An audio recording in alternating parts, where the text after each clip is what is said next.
ಉಡುಪಿಯ ಮುಂದರಂಗಡಿಯಲ್ಲಿ ಹಾಡಹಗಲೇ ನಡೆದ ಕಾಂಗ್ರೆಸ್ ಮುಖಂಡ ಡೇವಿಡ್ ಡಿಸೋಜ ಹತ್ಯೆ ಇಡೀ ಕರಾವಳಿಯನ್ನು ಬೆಚ್ಚಿ ಬೀಳಿಸಿದೆ. ಮಾಜಿ ಪಂಚಾಯತ್ ಅಧ್ಯಕ್ಷನಾಗಿದ್ದ ಡೇವಿಡ್ ತನ್ನ ಕಚೇರಿ ಎದುರೇ ಗುಂಡೇಟಿಗೆ ಬಲಿಯಾಗಿದ್ದ. ಪೊಲೀಸರು ಉತ್ತರ ಭಾರತದ ಮೂಲದ 3 ಆರೋಪಿಗಳನ್ನು ಬಂಧಿಸಿದ್ದಾರೆ. ಅಷ್ಟಕ್ಕೂ ಈ ಡೇವಿಡ್ ಡಿಸೋಜ ಯಾರು, ಈತನ ಹಿನ್ನೆಲೆ ಏನು, ಕೊಲೆ ನಡೆದಿದ್ದೇಕೆ ಎಂಬ ಸಂಪೂರ್ಣ ಮಾಹಿತಿ ಇಲ್ಲಿದೆ. ಉಡುಪಿ ಜಿಲ್ಲೆಯ ಕಾಪು ತಾಲೂಕಿನ ಮುಂದರಂಗಡಿ ಜನನಿಬಿಡ ಮತ್ತು ನಿರಂತರ ಚಟುವಟಿಕೆಯ ಪೇಟೆ. ಅಂಗಡಿ ಮುಂಗಟ್ಟುಗಳಲ್ಲಿ ಜನವೋ ಜನ. ಪಕ್ಕದಲ್ಲಿರೋ ಚರ್ಚ್ ಆವರಣವಂತೂ ತುಂಬಿ ತುಳುಕುವ ಹೊತ್ತು. ಅದೇ ವೇಳೆಗೆ ಅಲ್ಲಿ ಟೈರ್ ಸ್ಫೋಟಗೊಂಡಂತೆ ಒಂದು ಶಬ್ದ ಕೇಳಿದೆ. ತಿರುಗಿ ನೋಡಿದ್ರೆ ಅದೇ ಊರಿನಲ್ಲಿ ರಾಜನಂತೆ ಮೆರೆದಾಡಿದ್ದ ಡೇವಿಡ್ ಡಿಸೋಜ ಚರ್ಚ್ ಗೇಟ್ ಆವರಣದಲ್ಲಿ ಹೆಣವಾಗಿ ಬಿದ್ದಿದ್ದ. ಬಿಳಿ ಬಣ್ಣದ ತಾರ್ ಕಾರು ಹತ್ತಬೇಕು ಅನ್ನುವಷ್ಟರಲ್ಲಿ ಹಿಂಬಾಲಿಸಿಕೊಂಡು ಬಂದ ದುಷ್ಕರ್ಮಿ ಕಣ್ಣಲ್ಲಿ ಕಣ್ಣಿಟ್ಟು ಗುಂಡು ಹೊಡೆದಿದ್ದಾನೆ. ಮೊದಲ ಗುಂಡು ನೇರ ಹಣೆಗೆ, ಒಂದೇ ಏಟಿಗೆ ಡೇವಿಡ್ ಡಿಸೋಜ ಕುಸಿದು ಬಿದ್ದಿದ್ದಾನೆ. ಬಿದ್ದವನ ಮೇಲೆ ಮತ್ತೆರಡು ಗುಂಡು ಹಾರಿಸಲಾಗಿದೆ. ಇಷ್ಟಕ್ಕೂ ಡೇವಿಡ್ ನ ಚರಿತ್ರೆ ಖತರ್ನಾಕ್ ಆಗಿದೆ. ಪರಿಸರ ಹೋರಾಟ ಮಾಡ್ತಿದ್ದ ಸ್ಥಳೀಯ ಬಡಪಾಯಿ ಗ್ರಾಮಸ್ಥರನ್ನು ಭೂ ಒತ್ತುವರಿ ಮಾಡುವಾಗ ಗನ್ ತೋರಿಸಿ ಬೆದರಿಕೆ ಹಾಕ್ತಿದ್ದ.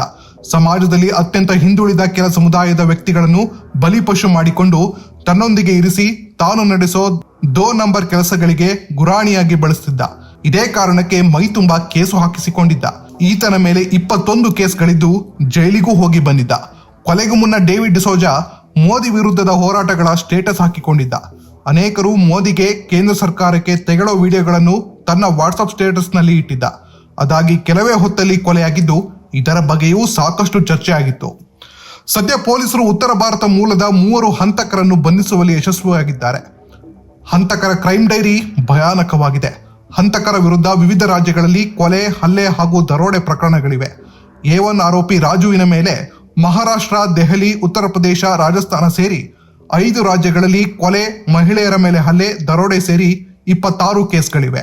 A2 ಆರೋಪಿ ಅನ್ಮೋಲ್ ಮೇಲೆ 2018ರ ನಂತರ 4 ರಾಜ್ಯಗಳಲ್ಲಿ 8 ಪ್ರಕರಣ ಮತ್ತು A3 ಜಿಯಾವುಲ್ ವಜುಲ್ ಶೇಖ್ ಮೇಲೆ ದರೋಡೆ, ಶೂಟೌಟ್, ಡಕಾಯಿತಿ ಸೇರಿ 12 ಪ್ರಕರಣಗಳಿವೆ. ಡೇವಿಡ್ ಡಿಸೋಜ ಗುತ್ತಿಗೆ ಕೆಲಸ ಮಾಡಿಕೊಂಡಿದ್ದ. ಆರ್ಥಿಕ ವ್ಯವಹಾರಕ್ಕೆ ಉತ್ತರ ಭಾರತ ವ್ಯಕ್ತಿಯೊಬ್ಬ ಸುಪಾರಿ ನೀಡಿ ಕೊಲೆ ಮಾಡಿದ್ದಾನೆ ಎಂದು ತನಿಖೆಯಲ್ಲಿ ಬಯಲಾಗಿದೆ. ಸುಪಾರಿ ಕೊಟ್ಟವರ ಪತ್ತೆಗಾಗಿ ಈಗಾಗಲೇ ಒಂದು ತಂಡವನ್ನು ಹೊರ ರಾಜ್ಯಕ್ಕೆ ಕಳುಹಿಸಲಾಗಿದೆ. ಈ 3 ಜನ ಆರೋಪಿಗಳದ್ದು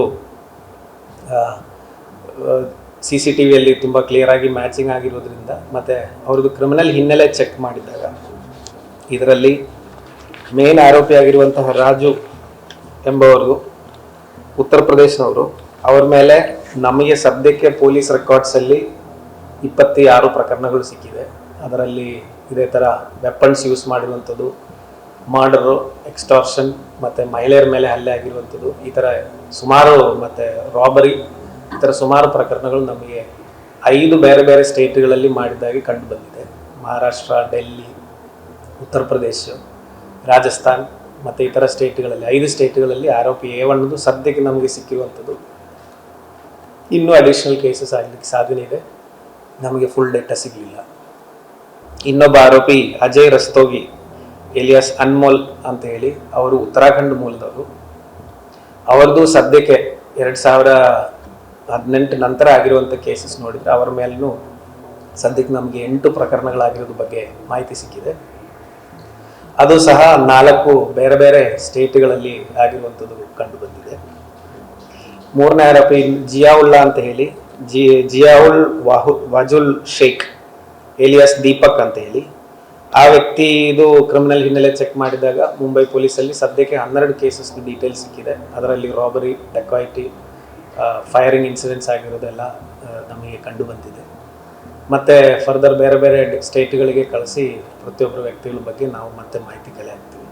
ಸೊ ಇದೊಂದು ಕ್ಲಿಯರ್ ಕಟ್ ಪ್ರೊಫೆಷನಲ್ ಸುಪಾರಿ ಗ್ಯಾಂಗ್ ಬಂದಿರುವಂಥದ್ದು. ಮತ್ತು ಇದೇ ಥರ ಸುಮಾರು ಪ್ರಕರಣಗಳಿಗೆ ಹಿಂದೆ ಮಾಡಿ ತಲೆ ಮರೆಸ್ಕೊಂಡು ಒಂದು ಸ್ಟೇಟಿಂದ ಬೇರೆ ಸ್ಟೇಟಿಗೆ ಓಡಾಡಿರುವಂಥ ವ್ಯಕ್ತಿಗಳಂತ ನಮಗೆ ಕ್ಲಿಯರ್ ಕಟ್ಟಾಗಿ ಈಗ ಗೊತ್ತಾಗಿದೆ.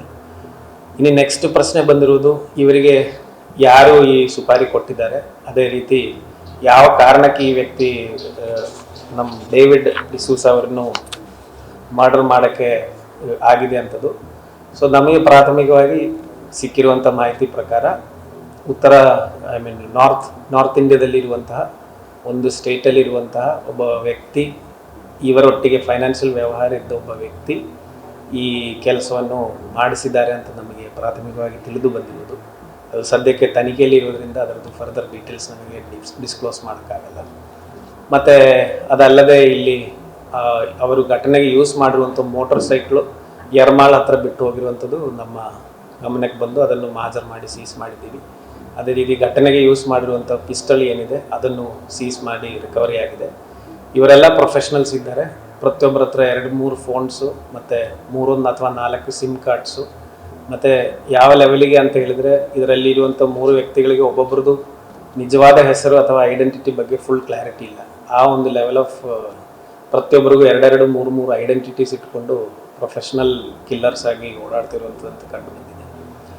ಘಟನಾ ಸ್ಥಳದಲ್ಲಿ ಬಂದು ಮಾಡಿರುವಂಥವರಿಗೆ ಕೋಆರ್ಡಿನೇಟ್ ಮಾಡಿದ 3 ವ್ಯಕ್ತಿ ಈಗ ಅರೆಸ್ಟ್ ಆಗಿದ್ದಾರೆ. ಅದಲ್ಲದೆ ಇವರಿಗೆ ಮತ್ತೆ ಲೋಕಲಿ ಲಾಜಿಸ್ಟಿಕ್ ಸಪೋರ್ಟ್ ಕೊಟ್ಟಿರುವಂಥದ್ದು. ನಮಗೆ ತಿಳಿದ ಪ್ರಕಾರ ಇವರು 2 ತಿಂಗಳ ಮುಂಚೆ ಇಲ್ಲಿ ಬಂದು ರೆಕ್ಕಿ ಮಾಡಿ ಹೋಗಿದ್ದಾರೆ. ಕೆಲವೊಂದು ಸ್ವಲ್ಪ ಟೈಮ್ ಇಲ್ಲಿ ಸ್ಟೇ ಮಾಡಿದ್ದಾರೆ, ಉಡುಪಿಯಲ್ಲೇ ಸ್ಟೇ ಮಾಡಿದ್ದಾರೆ ಅಂತಲೂ ಮಾಹಿತಿ ಇದೆ. ಸೊ ಇದಕ್ಕೆಲ್ಲ ಯಾರು ಸಾಥ್ ಕೊಟ್ಟಿದ್ದಾರೆ, ಯಾರು ಸಪೋರ್ಟ್ ಮಾಡಿದ್ದಾರೆ, ಅದರ ಬಗ್ಗೆ ನಾವು ಮತ್ತೆ ತನಿಖೆ ಮುಂದುವರಿಸಿ ಇಲ್ಲಿ ಲೋಕಲ್ ಯಾರು ಇವರಿಗೆ ಈ ಮನೆ ಕೊಟ್ಟಿದ್ದು ಇದೆಲ್ಲ ಸಪೋರ್ಟ್ ಏನಿದೆ ಅದನ್ನು ನಾವು ಮತ್ತೆ ಮಾಡ್ತೀವಿ. ಅದಲ್ಲದೆ ಇವ್ರದ್ದು ಫೈನಾನ್ಷಿಯಲ್ ಟ್ರಾನ್ಸಾಕ್ಷನ್ಸು, ಕಾಲ್ ಡೇಟಾ ರೆಕಾರ್ಡ್ಸು ಮತ್ತು ಈ ಥರ ಏನು ಸೈಂಟಿಫಿಕ್ ಎವಿಡೆನ್ಸಸ್ ಕಲೆಕ್ಟ್ ಮಾಡೋಕ್ಕಾಗ್ತದೆ ಅದೆಲ್ಲ ನಾವು ಕಲೆಕ್ಟ್ ಮಾಡ್ತಿದ್ದೀವಿ.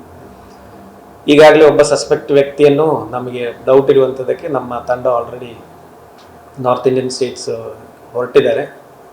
ಅವರು ಆದಷ್ಟು ಬೇಗ ಆರೋಪಿಯನ್ನು ಪತ್ತೆ ಮಾಡ್ತಾರೆ ಅಂತ ನಮಗೆ ಕಾನ್ಫಿಡೆನ್ಸ್ ಇದೆ.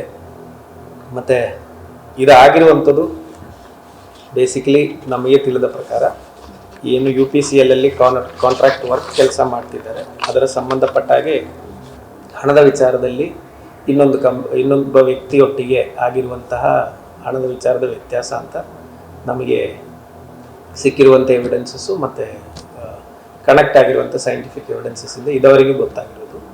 ಮತ್ತು ತನಿಖೆ ಮುಂದುವರಿಯುವಾಗ ಮತ್ತು ಇದರ ಬಗ್ಗೆ ಅಡಿಷನಲ್ ಮಾಹಿತಿಗಳನ್ನು ನಾನು ನಿಮಗೆ ಸ್ಪಷ್ಟಪಡಿಸ್ತೇನೆ.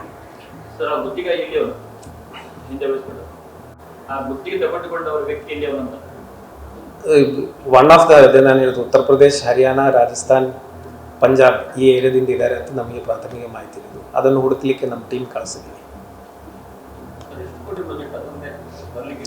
ಈ ಹಣದ ಡಿಸ್ಕಷನ್ ಬಂದಾಗ ಒಂದು ಅಂದಾಜೊಂದು 2-3 ಕೋಟಿ ಹಣದ ವಿಚಾರ ಸಂಬಂಧಪಟ್ಟಾಗ ಆಗಿರುವ ಘಟನೆ ಅಂತ ನಮಗೆ ಗೊತ್ತಾಗಿದೆ. ಹಣದ ಮತ್ತು ಕೆಲವೊಂದು ಮೆಟೀರಿಯಲ್ಸ್ ಸಂಬಂಧಪಟ್ಟಾಗ ಈಗ ಸ್ಪೆಸಿಫಿಕ್ ಡೀಟೇಲ್ಸ್ ಈಗ ನನಗೆ ಹೇಳೋಕ್ಕಾಗಲ್ಲ. ಬಟ್ ಓವರಾಲ್ ಒಂದು 3 ಕೋಟಿ ರೂಪಾಯಿ ಹಣದ ವ್ಯವಹಾರ ಕೊಡಲಿಕ್ಕೂ ಬರಲಿಕ್ಕೂ ಇರುವಂಥದ್ದು ಮಿಕ್ಸ್ ಸೇರಿ 3 ಕ್ರೋರ್ಸ್ದು 2 to 3 ಕ್ರೋರ್ಸ್ದು ಹಣದ ವ್ಯವಹಾರದ್ದು ಇಶ್ಯೂ ಇದೆ ಅಂತ ನಮ್ಗೆ ಗೊತ್ತಾಗಿದೆ.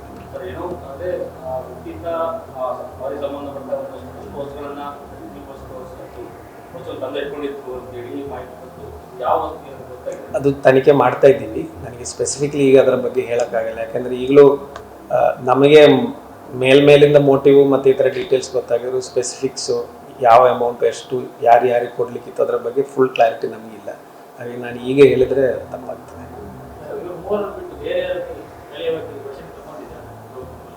ಕೆಲವರನ್ನು ನಾವು ವಶಕ್ಕೆ ತಗೊಂಡು ತನಿಖೆ ಮಾಡ್ತಾ ಇದ್ದೀವಿ. ಬಟ್ ಅರೆಸ್ಟ್ ಏನೂ ಅಲ್ಲ. ಸುಮಾರು ಜನರನ್ನು ನಾವು ಲೋಕಲಿ ಸಪೋರ್ಟ್ ಮಾಡಿದವರು ಮತ್ತು ಇತರ ವ್ಯಕ್ತಿಗಳನ್ನು ನಾವು ಕರೆದು ಎನ್ಕ್ವೈರಿ ಮಾಡ್ತಿದ್ದೀವಿ. ಇವರೊಟ್ಟಿಗೆ ಸಂಪರ್ಕಿಸಿದ್ದವರು ಅಥವಾ ಯಾವುದಾದ್ರೂ ರೀತಿಯಲ್ಲಿ ಸಂಪರ್ಕಿಸಿದ ವ್ಯಕ್ತಿಗಳು. ಸೊ ಯಾವ ರೀತಿಯಲ್ಲಿ ಅವರ ಮಧ್ಯದಲ್ಲಿದ್ದ ವ್ಯವಹಾರ ಇತ್ತು ಮತ್ತು ಇತರ ವಿಚಾರಗಳು ನಾವು ತನಿಖೆಯಲ್ಲಿದ್ವಿ. ಬಟ್ ಕೆಲವು ವ್ಯಕ್ತಿಗಳನ್ನು ನಾವು ತನಿಖೆಗೆ ಒಳಪಡಿಸಿದ್ದೀವಿ.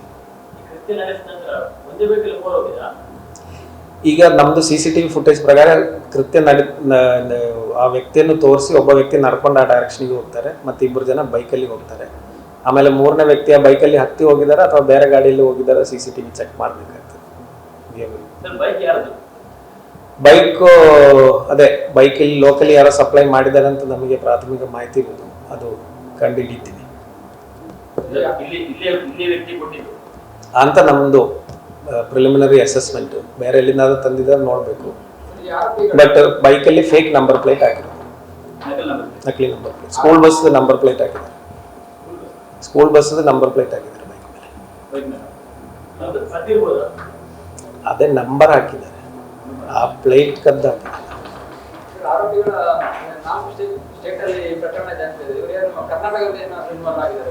ಕರ್ನಾಟಕದಲ್ಲಿ ಇರೋರಿಗೆ ಇವ್ರದ್ದು ಯಾವುದು ಕೇಸಸ್ ಬಗ್ಗೆ ನಮಗೆ ಮಾಹಿತಿ ಸಿಗಲಿಲ್ಲ.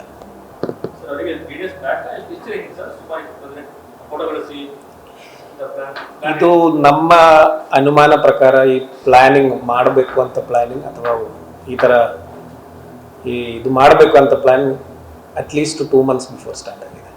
ರೀಸೆಂಟ್ಲಿ ಆಗಿರೋದನ್ನು ಕನಿಷ್ಠ ಒಂದು 2 ತಿಂಗಳು ಮುಂಚಿಂದನೇ ಈ ಸಂಚು ಶುರು ಆಗಿದೆ.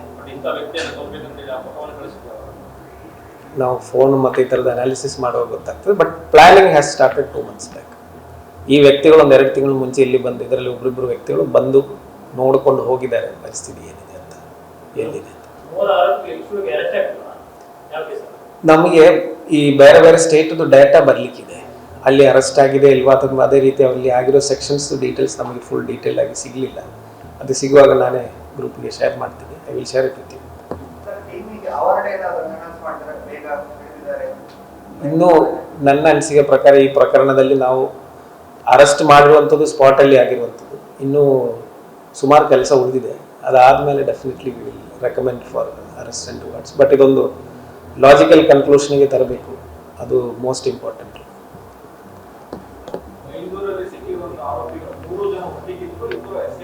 ಫಸ್ಟ್ 3 ಜನ ಒಟ್ಟಿಗೆ ಬಸ್ಸಲ್ಲಿ ಇದ್ರಂತ ನಾವು ಪೊಲೀಸ್ ಚೆಕ್ ಪೋಸ್ಟ್ ನೋಡಿಕೊಂಡು ಮುಂಚೆನೇ ಇಳಿದು, ನಮ್ಮ ಚೆಕ್ ಪೋಸ್ಟ್ ಮುಂದೆಲ್ಲ ಅದಕ್ಕೆ ಮುಂಚೆನೇ ಇಳಿದು ಅವರು ತಪ್ಪಿಸ್ಕೊಂಡಿದ್ದಾರೆ. ಬಸ್ನವರು ನಮಗೆ ಮಾಹಿತಿ ಕೊಟ್ಟಿದ್ದಾರೆ.